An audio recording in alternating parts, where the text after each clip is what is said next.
سال 1971 میں مشرقی پاکستان میں فوج کی جانب سے ہتھیار ڈالنے اور ملک کے ٹوٹنے کی تحقیقات کے لیے بنائے گئے حمود الرحمن کمیشن انکوائری کی رپورٹ میں سینکڑوں گواہان کے دعووں کی روشنی میں انکشاف کیا گیا تھا کہ سینئر فوجی افسران کی خواتین اور شراب کی ہوس اور زمینوں اور گھروں کی لالچ نے نہ صرف ان میں لڑنے کے جذبے کو مار دیا تھا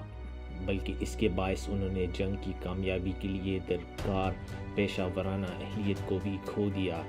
کمیشن کی رائے میں اعلیٰ فوجی افسران کے خلاف گواہان کی جانب سے عائد ان الزامات میں بہت زیادہ وزن تھا۔ آئیے سب سے پہلے آپ کو اس کمیشن کا پس منظر بتاتے ہیں۔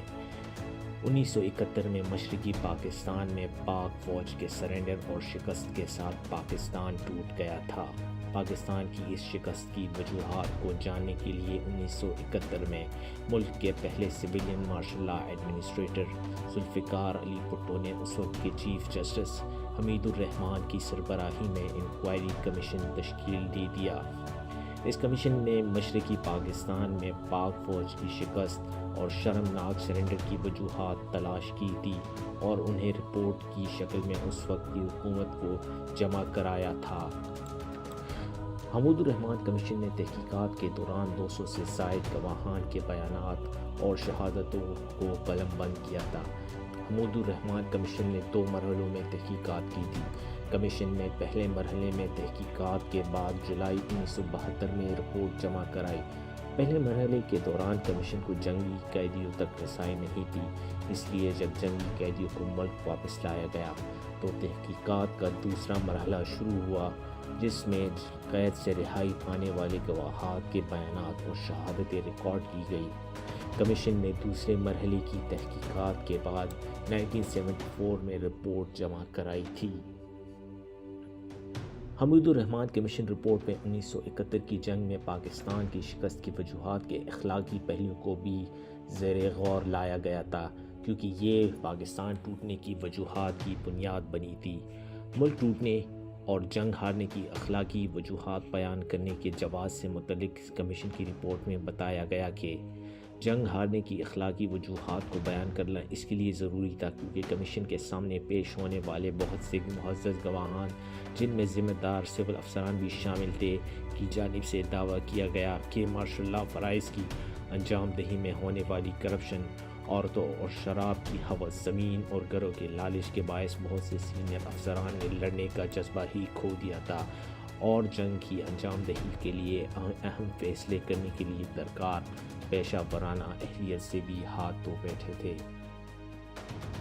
رپورٹ میں کہا گیا کہ کمیشن کے سامنے پیش کیے جانے والے شواہد کے تجزیے کے بعد ہم اس نتیجے پر پہنچے کہ مسلح افواج کی سینئر رینکس میں اخلاقی گراوٹ کا عمل 1958 میں اس وقت حرکت میں آیا جب یہ افسران مارشل لا فرائض میں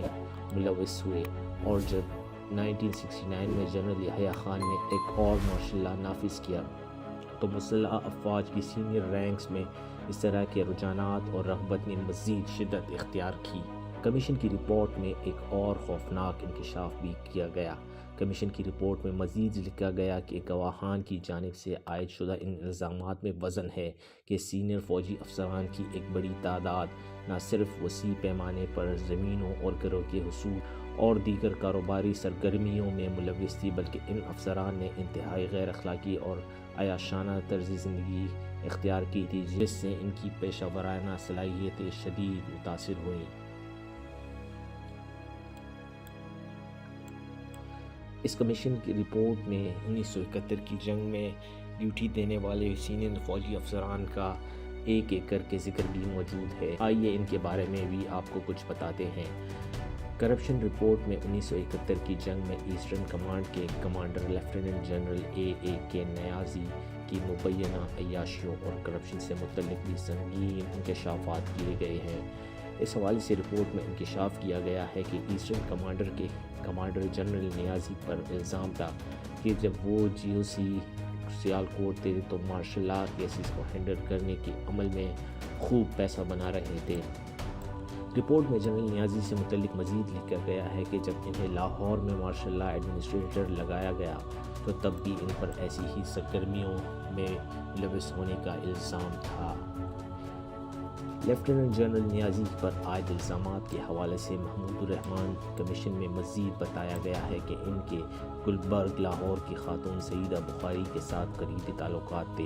رپورٹ کے مطابق سعیدہ بخاری نامی خاتون سینوریٹا ہوم کے نام سے ایک براثل یعنی چکلا چلا رہی تھی اور چکلا چلانے کے ساتھ ساتھ جنرل نیازی کے لیے مبینہ طور پر رشوت کی وصولی اور امور کی انجام دہی کے لیے ایک ٹاؤٹ کا کردار بھی ادا کر رہی تھی۔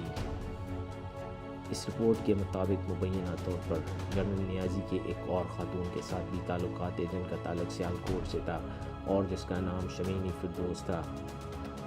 رپورٹ کے مطابق شمینی فردوس نامی یہ خاتون بھی لاہور کی سعیدہ بخاری والا ٹاؤٹ کا کردار ہی ادا کر رہی تھی۔ رپورٹ کے مطابق ایسٹرن کمانڈ کے سربراہ جنرل کے نیازی پر الزام تھا کہ انہوں نے مشرقی پاکستان میں قیام کے دوران بری شہریت کے حامل خواتین کے ساتھ تعلقات کے باعث ناخوشگوار شہرت حاصل کر لی تھی اور وہ رات کو ایسی جگہوں پر موجود ہوتے تھے۔ اس کے علاوہ ان کی کمانڈ کے جونیئر افسران بھی ایسی جگہوں پر بہت زیادہ پائے جاتے تھے۔ رپورٹ کے مطابق جنرل نیازی پر مشرقی پاکستان سے پاکستان پان کی اسمگلنگ میں ملوث ہونے کا الزام بھی لگایا گیا تھا۔ اس کمیشن کی رپورٹ کے مطابق مشرقی پاکستان میں سرنڈر کی وجوہات جاننے کے لیے تحقیقات کے دوسرے مرحلے میں جنرل نیازی کے سیکس امور اور پان کی اسمگلنگ میں ملوث ہونے کے تباہ کن شواہد ریکارڈ پر آئے۔ رپورٹ کے دوسرے مرحلے کی انویسٹیگیشن کے دوران بے شمار سول اور ملٹری افسران نے جنرل نیازی کے خلاف گواہی دی۔ ان میں لیفٹیننٹ کرنل سے لے کے بریگیڈیئر اور DIG سے لے کے IG تک کے رینک کے افسران شامل تھے۔